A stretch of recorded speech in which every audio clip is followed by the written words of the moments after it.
Public TV news బులెటిన్ల ముందుగా headlines. అక్రమ ప్రాజెక్టులను అడ్డుకోవాలని బీఆర్ఎస్ పార్టీ డిమాండ్.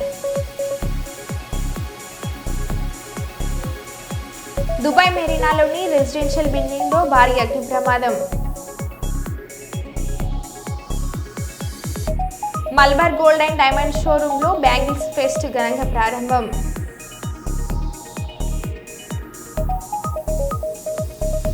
మంత్రులు, ఎమ్మెల్యేలు, మేయర్ మరియు పార్లమెంట్ సభ్యుల కమిషన్ల దందా.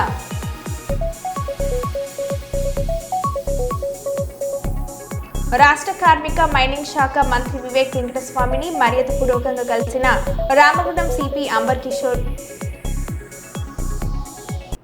ఇక వివరాలకు వెళ్తే, ఆంధ్రప్రదేశ్ జల దోపిడీకి బీజేపీ పూర్తి మద్దతు తెలుపుతుంది. న్యాయబద్ధంగా రెండు రాష్ట్రాలు కేంద్రం నీళ్లు పంచాలి కానీ ఏపీకి బీజేపీ మద్దతు తెలుపుతుంది. పునర్విభజన చట్టంలోని నిబంధనలను ఆంధ్రప్రదేశ్ ప్రభుత్వం తుంగలో తొక్కుతుంటే నియంత్రించాల్సిన కేంద్రం నిధులు ఇస్తూ తెలంగాణకు ద్రోహం చేస్తుందని హరీష్ రావు అన్నారు. కేంద్ర ప్రభుత్వ సంస్థలు కేఆర్ఎంబి, జిఆర్ఎంబి కేంద్ర జలవనరుల శాఖ కింద పనిచేస్తాయి. దీన్ని నియంత్రించాల్సింది వాళ్ళు. న్యాయబద్ధంగా రెండు రాష్ట్రాల మధ్య పంచాల్సింది కేంద్రం. దానికి పరోక్షంగా ఇలా బీజేపీ పూర్తి మద్దతు. పునర్విభజన చట్టంలో నిబంధనలను ఆంధ్రప్రదేశ్ ప్రభుత్వం తుంగలో దొక్కుతుంటే నియంత్రించాల్సిన కేంద్రం నిధులిస్తూ తెలంగాణకు ద్రోహం. ఎందుకు ఈ మాట అంటున్నంటే, ఇలా పోలవరం బనకచెర్ల ప్రాజెక్టుకు సాయం చేయండి. ఇక్కడ చూస్తే మీరు సిఆర్ పాటిల్తో కలిశారు, పీయూష్ గోయల్తో కలిశారు అని ఇదంతా మనం న్యూస్ ఐటమ్ ఉంది. అయితే దీన్ని ఎవరు నియంత్రించాలి? గోదావరి బనకచెర్లకు జిఆర్ఎంబి అనుమతి లేదు, సిడబ్ల్యూసి అనుమతి లేదు, అపెక్స్ కౌన్సిల్ అనుమతి లేదు. నీకు అసలు గోదావరి జలాల్లో ఫ్లడ్ వాటర్ అనే కాన్సెప్టే లేదు. నువ్వు ఎట్లా కడతావు? దీన్ని ఆపమంటావా? వీళ్ళు ఉల్టా ఏం చేస్తారు? ఇంకా 50% మీకు అదనపు నిధులు ఇస్తాం, 50% అదనపు అప్పు తెచ్చుకోవడానికి పర్మిషన్ ఇస్తామని ఢిల్లీ ఇవాళ బీజేపీ వాళ్ళకు పూర్తిగా మద్దతు ఇస్తుండ్రు. మన పత్రికల్లో చూసాం. 50% ఏమో కేంద్రం నిధులు ఇస్తారట, 50% ఏమో రాష్ట్రానికి అదనపు ఎఫ్ఆర్బిఎం లిమిట్ ఇస్తూ అడిషనల్ అప్పు తెచ్చుకోవడానికి అనుమతిస్తారట. అదే మన విషయంలో ఏం జరిగింది? నెక్స్ట్ ఇప్పుడు ఇక్కడ కాళేశ్వరం ప్రాజెక్టు కోసం మనము ఆర్ఈసి, పిఎఫ్సి నుంచి అప్పు తెచ్చుకుంటే మీరు ఎఫ్ఆర్బిఎం కంటే అదనపు అప్పు తెచ్చారని చెప్పి మనకేమో రికవరీ పెట్టిండ్రు. మన ఎఫ్ఆర్బిఎం ఇయర్ కోటాలో మీరు కాళేశ్వరం ఆర్ఈసి నుంచి అప్పు తెచ్చారు, మీరు కాళేశ్వరం ప్రాజెక్టు, మన పాలమూరు ఎత్తిపోతల పథకానికి నిధులు ఖర్చు పెట్టారు, మీ అప్పు రాష్ట్ర రుణ పరిమితిని మించింది అని మనకేమో రికవరీ పెట్టిండ్రు. ఇప్పుడు ఆంధ్రప్రదేశ్కి ఏమంటుండ్రు? రాష్ట్ర రుణ పరిమితిని దాటి అదనంగా 40,000 కోట్ల అప్పు తెచ్చుకోండి, మీకు అనుమతిస్తామనేమో వాళ్ళకి చెప్తుండ్రు. అంటే ఆంధ్రాకో నీతి, తెలంగాణకో నీతి. మనం అప్పు తెచ్చుకుంటే రికవరీ పెడతారు, ఆంధ్రప్రదేశ్కి ఏమో అదనపు అప్పు తెచ్చుకోండి అని అనుమతులు ఇస్తారు. ఇంత జరిగితే మరి ఈ కేంద్ర మంత్రులు ఏం చేస్తున్నట్టు? 8 మంది బీజేపీ ఎంపీలు, 2 బీజేపీ కేంద్ర మంత్రులు దీన్ని అడ్డుకోవాల్సిన బాధ్యత లేదా? రాష్ట్ర ప్రయోజనాల్ని కాపాడాల్సిన బాధ్యత లేదా?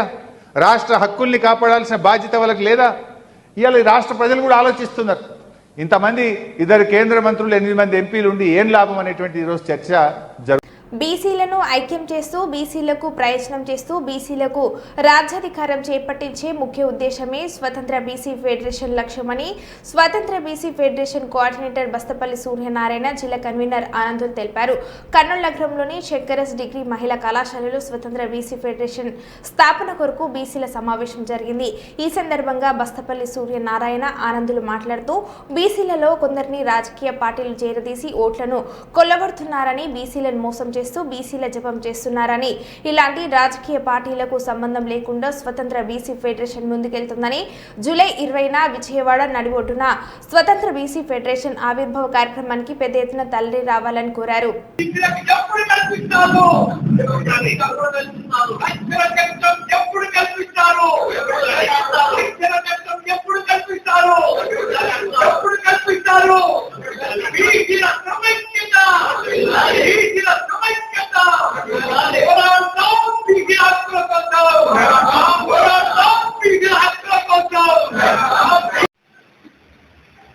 నా పేరు బస్తపల్లి సూర్యనారాయణ, హైకోర్టు న్యాయవాది. ఈరోజు కర్నూలు జిల్లాలో స్వతంత్ర బీసీ ఫెడరేషన్ ఆర్గనైజింగ్ కమిటీ ఏర్పాటు కోసం ఈ సమావేశం చేయడం జరిగింది.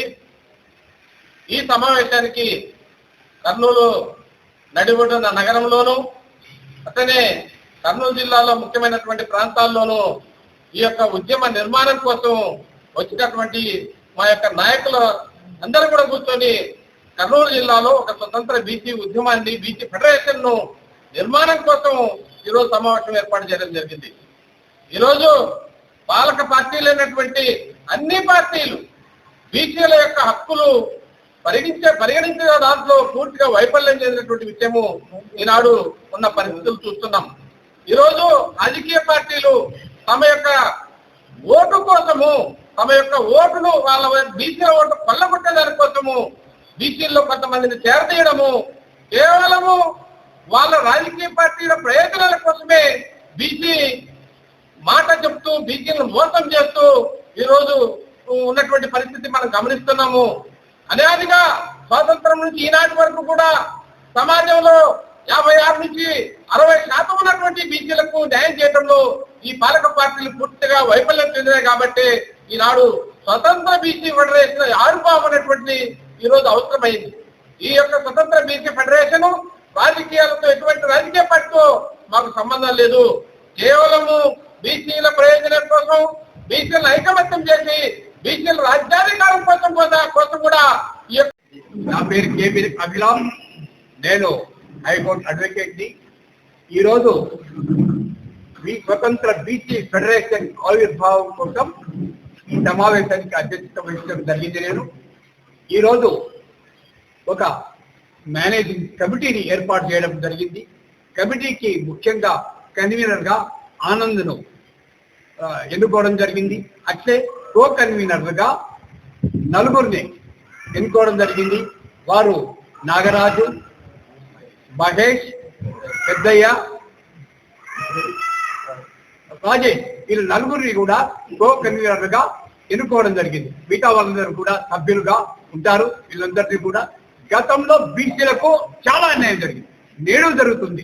జనాభా మాది 60% పైగా ఇస్తున్న రిజర్వేషన్ మాత్రం 25కు అవి కూడా సక్రమంగా అమలు చేయడం అని చెప్పి లేదని చెప్పి. ఎందుకంటే కేంద్ర రాష్ట్ర ప్రభుత్వాలు ఎప్పుడు కూడా గడిచిన 74 సంవత్సరాలు శత్రువైకర్నే ప్రదర్శిస్తున్నాయి తప్ప బీసీల పట్ల వీళ్ళ హక్కులు ఉంటాయి, సమాన హక్కుల కోసం వీళ్ళకి కల్పించాలన్న జాతీయ లేదు. ముఖ్యంగా రక్షణ చట్టం ఏర్పాటు ఇన్నాళ్ళు జరిగినటువంటి మోసాన్ని బీసీలు తెలుసుకోగలుగుతున్నారు. ఒక పార్టీలో ఉన్నటువంటి బీసీ ఇంకో పార్టీలో ఉన్నటువంటి బీసీల పట్ల శత్రుత్వం చూపించేసి ఇంతవరకు ఆ పార్టీలకు గూడియం చేశారు. ఆ పద్ధతిని మార్చుకోండి అని చెప్పి తెలియజేస్తూ కొత్త మార్గాన్ని ఎంచుకున్నాము. ఈ కొత్త మార్గంలో మేము విజయాన్ని సాధించాలని ఎడ్యుకేట్ చేస్తాం. మేమంతా మా హక్కులేమిటి, మాకు రావాల్సినటువంటి హక్కులేమున్నాయి, ఈ హక్కుల కోసం ప్రజలందరికీ తెలియజేస్తూ ఆ బీసీలను చైతన్యవంతులను చేసి ఆఖరి దశలో మేము పోరాటాలు కొనసాగిస్తాము. ఈ పోరాటాలకు అన్ని రాజకీయ పార్టీలు ఖచ్చితమైన మద్దతు ఇస్తాయని చెప్పి ఆశిస్తున్నాము. జై హింద్. కర్నూలు జిల్లా ప్రసిద్ధ పుణ్యక్షేత్రం మంత్రాలయం రెండవ తిరుపతిగా పేరుగాంచిన కడప ఆర్టీసీ జోనల్ చైర్మన్ పోల నాగరాజు అన్నారు. ఆదివారం ఆర్టీసీ బస్టాండ్లో ఏర్పాటు చేసిన విలేకరుల సమావేశంలో ఆయన మాట్లాడుతూ మంత్రాలయం బస్టాండ్లను దశల వారీగా అభివృద్ధి చేస్తామని, ఎంతో అద్భుతమైన ప్రదేశమని, దేశంలోని ఎన్నో రాష్ట్రాల నుంచి లక్షలాది భక్తులు ఇక్కడికి వస్తున్నారని అన్నారు. రాష్ట్ర ముఖ్యమంత్రి నారా చంద్రబాబు నాయుడు కూడా రాష్ట్రంలోని బస్టాండ్లపైన దృష్టి పెట్టారు. మంత్రాలయం శ్రీ రాఘవేంద్ర స్వామి మఠం పీఠాధిపతి శ్రీ సుబుధేంద్ర తీర్థులు సహకారంతో యాత్రికులకు త్రాగునీటి సౌకర్యం కల్పించాలని ఉద్దేశంతో ఆర్వో ప్లాంట్ ఏర్పాటుకు కృషి చేస్తున్నామని అన్నారు. మన చంద్రబాబు నాయుడు గారు సార్ గారు కూడా ఇక్కడ అభివృద్ధి బస్టాండ్ మౌలిక సదుపాయాలపైన ప్రత్యేక శ్రద్ధ పెట్టారు.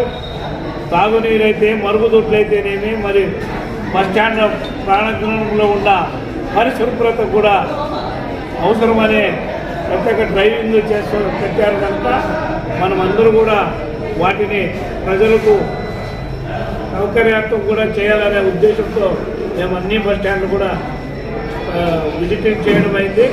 కనుక నేను ఉదే చెప్తున్నాను, మంత్రాలయ బస్ స్టాండ్ అద్భుతంగా ఉంటుంది, దీంట్లో ఎలాంటి అనుమానం వద్దు.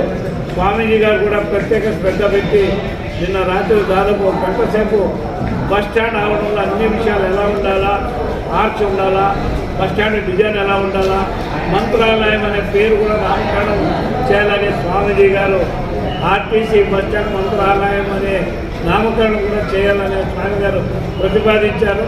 వాటన్నిటిని కూడా మేము మరి ఉన్నతాధికారులతో చర్చించి ఇక్కడ ఉన్న పరిస్థితులన్నీ కూడా అధ్యయనం చేసి ఒక నివేదిక రూపంలో దశలవారీగా పరిష్కరిస్తానని తెలియజేస్తుంది. పేద ప్రజలకు వ్యాధులు సంభవించినప్పుడు ఎక్కడ వెళ్లలేని పరిస్థితి ఉన్న వారికి మెడికల్ క్యాంప్ ఎంతో దోహదపడుతుంది. ముషీరాబాద్ ఎమ్మెల్యే ముఠా గోపాల్ అన్నారు. జనహిత సేవా trust society for rural development KIMS ఆధ్వర్యంలో మెడికల్ క్యాంపు నిర్వహించారు. ఈ కార్యక్రమానికి ముఖ్య అతిథిగా ఎమ్మెల్యే ముఠా గోపాల్ విచ్చేసి మాట్లాడుతూ పేద ప్రజలకు మెరుగైన వైద్యాన్ని ఇక్కడ అందజేయడం జరుగుతుందని తెలిపారు. ప్రతి ఒక్కరూ తమ ఆరోగ్యాలను పరిరక్షించుకోవాలని, డాక్టర్లను సంప్రదించి మంచి వైద్యం తీసుకోవాలని సూచించారు. నియోజకవర్గంలో జరిగే ఇలాంటి హెల్త్ క్యాంపులను ప్రజలు సద్వినియోగం చేసుకోవాలని కోరారు.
చాలా సంతోషం. ఈనాడు ముషీరాబాద్ కాన్స్టిట్యున్సీలోని బొలక్పూర్లో బొలక్పూర్ డివిజన్లో రంగనగర్ బస్తీలో గంగపుత్ర సంఘం దగ్గర మరి ఎస్ఆర్డి అంటే సొసైటీ ఫర్ రూరల్ డెవలప్మెంట్ వాళ్ళు, జనహిత వాళ్ళు, కిమ్స్ హాస్పిటల్ వాళ్ళ ఆధ్వర్యంలో పెద్ద ఎత్తున ఇక్కడ మెడికల్ క్యాంప్ ఏర్పాటు చేయడం జరిగింది. ఇదే కాకుండా గతంలో కూడా కరోనా వచ్చినప్పుడు ఎస్ఆర్డి వాళ్ళు చాలా పెద్ద ఎత్తున ఇక్కడ ప్రజానికానికి ఎంతో పెద్ద ఎత్తున వీళ్ళు ఈ మెడికల్ క్యాంప్స్ ఏర్పాటు చేసి పేద ప్రజానికాన్ని ఆదుకున్న ఘనత కూడా ఎస్ఆర్డి శ్రీనివాస్ రెడ్డి గారికి దగ్గర సంగతి తెలియజేస్తున్నాను. అదే కాకుండా ఈనాడు వర్షాలు దగ్గర వచ్చి పడుతున్నాయి, వర్షాలు వస్తున్నాయి. మరి ఇలాంటి సందర్భం చాలామంది పేదలకు మరి ఫ్లూ జ్వరాలు, దగ్గులు, ఇలాంటి ఫీవర్లు వచ్చే అవకాశాలు ఉంటాయి. కాబట్టి దాన్ని దృష్టిలో పెట్టుకొని ఈనాడు ఎస్ఆర్డి వాళ్ళు, జనహిత వాళ్ళు ప్లస్ కిమ్స్ వాళ్ళ ఆధ్వర్యంలో పెద్ద ఎత్తున మరి ఈనాడు ఇక్కడ మెడికల్ క్యాంప్ ఏర్పాటు చేశారు. ఈ మెడికల్ క్యాంపు ఇక్కడ ఉన్న ఇస్లాం ఏరియా కాబట్టి చాలా పెద్ద ఎత్తున జనాలు వచ్చి ట్రీట్మెంట్ తీసుకుంటూ వాళ్ళ ఉన్న ఎవరైతే అనారోగ్యానికి గురవుతున్నారో వాళ్ళ బాధలు అవన్నీ చెప్పుకున్న తర్వాత వాళ్ళకి మంచి మెడిసిన్స్, ఐ మెడిసిన్స్ కానీ, చెస్ట్ కానీ, ప్లస్ ఇంకోటి లివర్ కానీ, ప్రతిదీ హిమోగ్లోబిన్, బ్లడ్ కానీ, బీపీ, షుగరు ఇలాంటివన్నీ చెక్ చేస్తూ పేదలకు ఎంతో మేలైన కార్యక్రమం చేస్తున్న సంగతి తెలియజేస్తున్నాను. కాబట్టి ఇదే విధంగా మరి పేదలకు చాలామంది ఇలాంటి సహాయ సహకారాలు చేసినట్టయితే ఎక్కడ ఇలాంటి వ్యక్తులకు అనారోగ్యం అనేది ఉండకుండా ఉంటుందని తెలియపరుస్తూ ఈనాడు బస్తీ దవాఖాన చాలా పెద్ద ఎత్తున మేలైన కార్యక్రమం చేసిన తెలియపరుస్తూ మరి ఇంత చక్కటి కార్యక్రమాన్ని ఏర్పాటు చేసిన ఇక్కడ ఉన్న స్థానిక నాయకులకు, యాక్టివ్ వర్క్ చేస్తున్న కార్యకర్తలకు, డాక్టర్ శ్రీనివాస్ రెడ్డి గారికి, ఇంకెవరా మీ దాంట్లో గంగపుత్ర సంఘం అధ్యక్షుడు కొండల్ గారికి, ఇంకెవరుండా ఇక్కడ మలబార్ గోల్డ్ అండ్ డైమండ్స్ షోరూంలో బ్యాంగిల్స్ ఫెస్ట్ ఘనంగా ప్రారంభించారు. బ్యాంగిల్స్ మేళాను మలబార్ గోల్డ్ కస్టమర్ లక్ష్మితో పాటు మరికొందరితో కలిసి ప్రారంభించారు. ఈ నెల 14వ తేదీ నుండి 21వ తేదీ వరకు ఈ బ్యాంగిల్స్ మేళా కొనసాగుతుందని మలబార్ గోల్డ్ నిర్వాహకులు రఫీ తెలిపారు. ఈ మేళలో ఎన్నో రకాల బ్యాంగిల్స్ ప్రదర్శనలో పెట్టారని, మహిళలు ఈ అవకాశాన్ని సద్వినియోగం చేసుకోవాలని ఆయన కోరారు. మలబార్ గోల్డ్ షోరూంలో మంచి డిజైన్లతో పాటు నాణ్యమైన బంగారు లభిస్తుందని కస్టమర్లు తెలిపారు. ఈ కార్యక్రమంలో రఫీ, నూరుల్లా, లక్ష్మి తదితరులు పాల్గొన్నారు.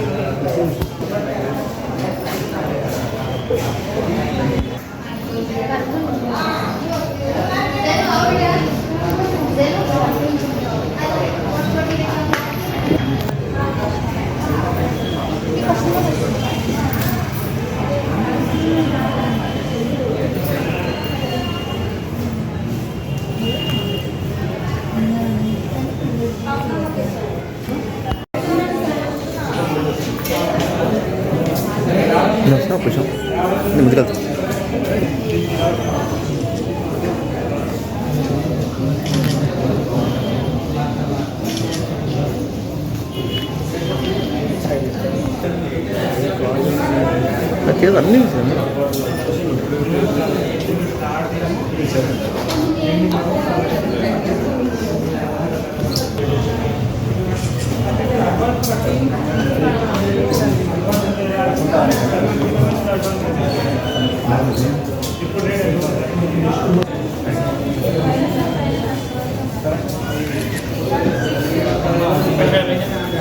ఓకే.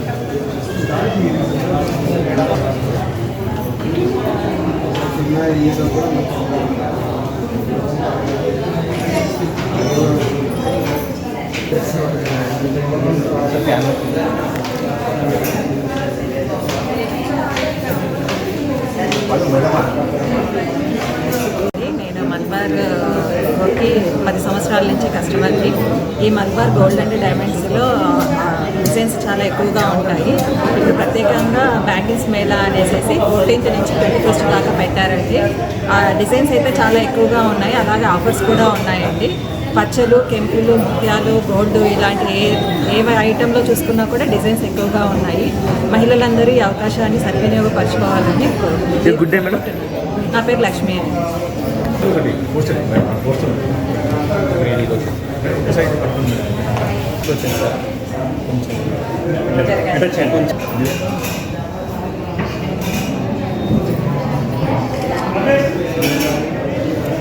ఓకే.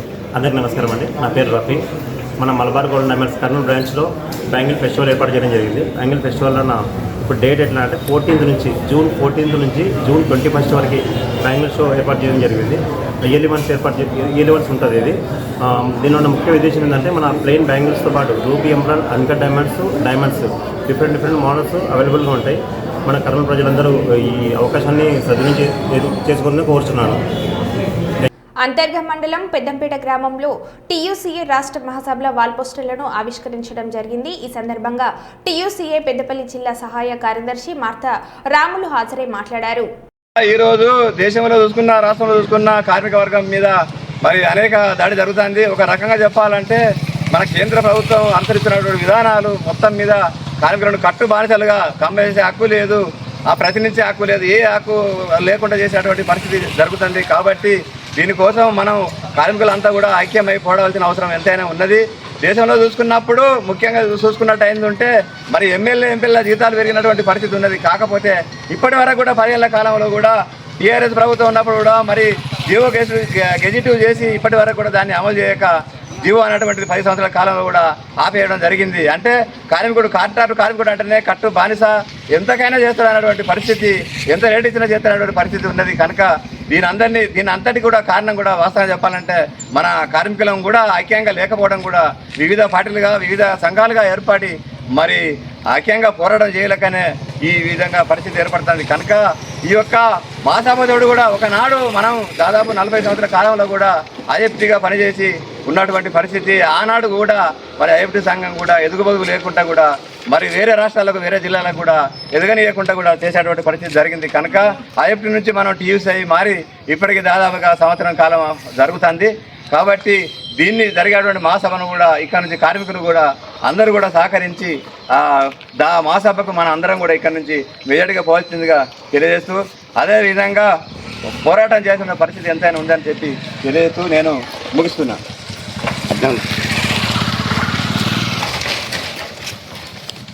కార్మిక పోరాటాలు పోరాడే వానిదే ప్రపంచ కార్మికులారా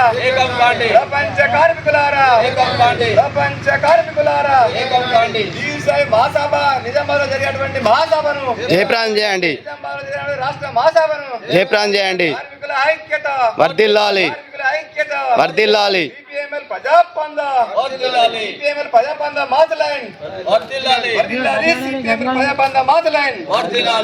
కార్మికుల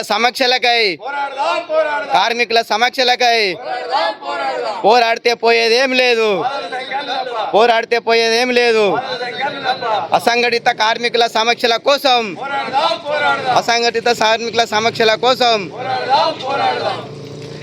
ఈ నెల 21 రోజు నిజామాబాద్లో జరిగే జిల్లా మహాసభలను టీయూసీ జిల్లా మహాసభలను మళ్ళా నువ్వు ఇక్కడ అంటే నా దగ్గర సౌండ్ అయితే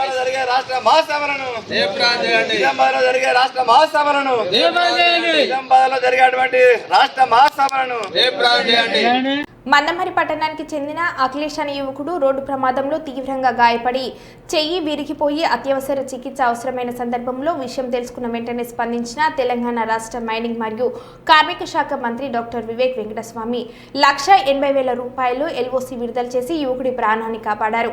ఈ సహాయంతో ఆసుపత్రిలో చికిత్స పొందుతున్న అఖిలేష్ ప్రస్తుతం ఆరోగ్యం నిలకడగా ఉంది. అతని కుటుంబ సభ్యులు మంత్రికి హృదయపూర్వక ధన్యవాదాలు తెలిపారు. యాక్సిడెంట్ అయ్యి 1.5 మంత్ కోమాలో ఉన్నాడు. తన 2 చేతులు పనిచేయట్లేదు. సో దానికోసం మేము నిమ్స్లో ఎల్ఓసికి అప్లై చేస్తున్నాం.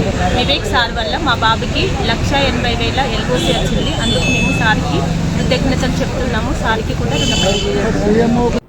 మంత్రిగా మొట్టమొదటిసారిగా చెన్నూరు నియోజకవర్గంలోని జైపూర్ మండలం నాయకులు ఘన స్వాగతం పలకడం జరిగింది. అలాగే గజ్వేల్, సిద్దిపేట, కరీంనగర్, సుల్తానాబాద్, పెద్దకాల్వల, పెద్దపల్లి, గోదార్ఖని, ఇంధారం, రసూల్పల్లి, జైపూర్ వద్ద బాణసంచ కాల్చి మంత్రికి ఘన స్వాగతం పలికి సత్కరించిన కాంగ్రెస్ శ్రేణులు, డీజే సప్పుళ్లు, బ్యాండ్ బాజా డాన్స్లతో భారీ గజమాలతో సత్కరించిన కాంగ్రెస్ శ్రేణులు, జైపూర్ మండల నాయకులు ఇంత ఘనంగా స్వాగతం పలికినందుకు చాలా సంతోషంగా ఉంది.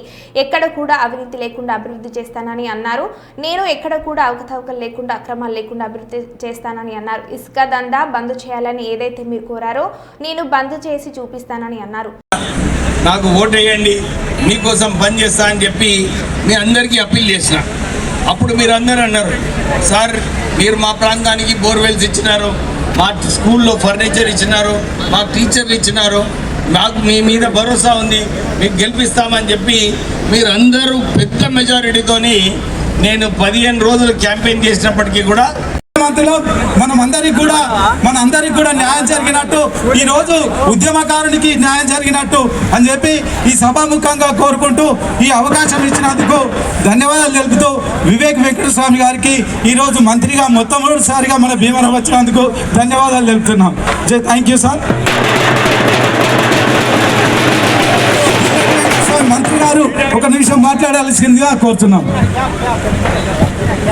బీజేపీ, కాంగ్రెస్ పార్టీలకు బీఆర్ఎస్ డిమాండ్. రాష్ట్రం నుండి ఉన్న 2 కేంద్ర మంత్రులు కిషన్ రెడ్డి, బండి సంజయ్ ప్రధానమంత్రితో మాట్లాడి ఏపీ నిర్మిస్తున్న అక్రమ ప్రాజెక్టులను అడ్డుకోవాలి.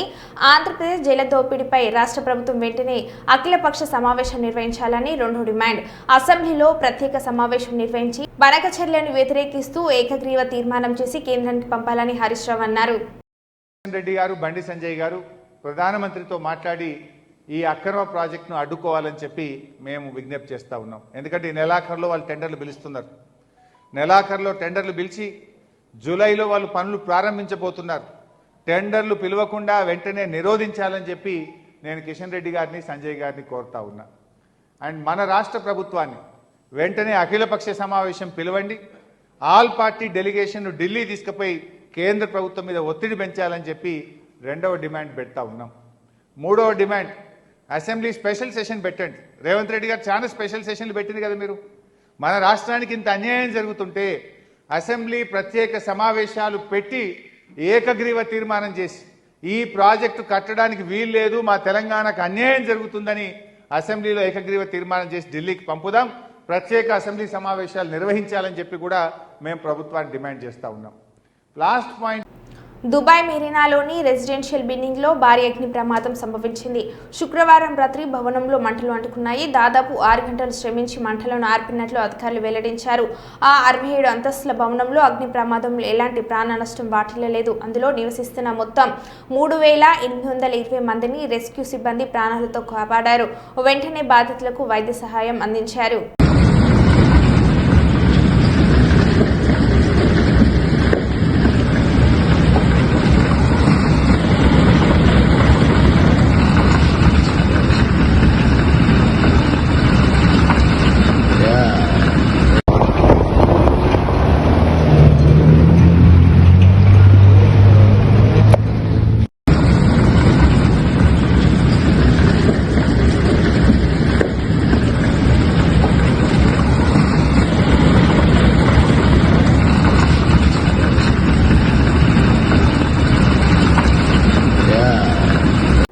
మరో బులెటిన్లో మళ్ళీ కలుద్దాం. Stay tune.